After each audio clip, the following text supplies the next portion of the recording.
Hello guys అందరికీ ఈ వీడియోలో వచ్చేసి పాల సేమియా అన్నమాట. ఎంతో టేస్టీగా ఉంటుంది కాబట్టి మీరు కూడా ట్రై చేయండి. ఎలా చేసుకోవాలంటే మనం ముందుగా పాలను అయితే మరిగించుకోవాలి. అందులో కొంచెం షుగర్ అయితే వేసుకోవాలి. షుగర్ కరిగిన తర్వాత మనం అంటే అవి మరుగుతున్నప్పుడే మనం ముందుగా అవి పెట్టుకున్నాం కదా పాల సేమియా, వాటిని అయితే ఆ వేడి పాలల్లో అయితే వేసుకోవాలి. ఆ వేడి పాలల్లో వేసి కొద్దిగా అయితే కలుపుకోవాలి. అలానే ఇందులోనే కొంచెం యాలకుల పొడి అంటే యాలకులు అంటే ఇలాచి అన్నమాట. ఇలాచి పొడిని అయితే వేస్తాను నేను అందులో. కొద్దిగానే వేసుకోవాలి. అది వేసి బాగా కలుపుకోవాలన్నమాట. ఎంత మంచిగా కలుపుకుంటే అంత అంటే అవి ఎక్కువ సాగి అంటే పొడవుగా ఉంటాయి కదా, ఆ పొడవుగా అనేటివి కొంచెం కట్ అవ్వాలన్నమాట. అందుకే బాగా మరిగించుకోవాలి. చూసారా ఎలా అయిందో?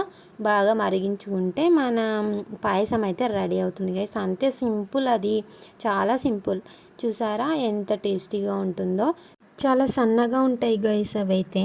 చాలా టేస్టీగా ఉంటుంది. ఇన్స్టెంట్గా చేసుకోవచ్చు అన్నమాట. ఎంత జ్యూసీగా ఉన్నాయి చూడండి.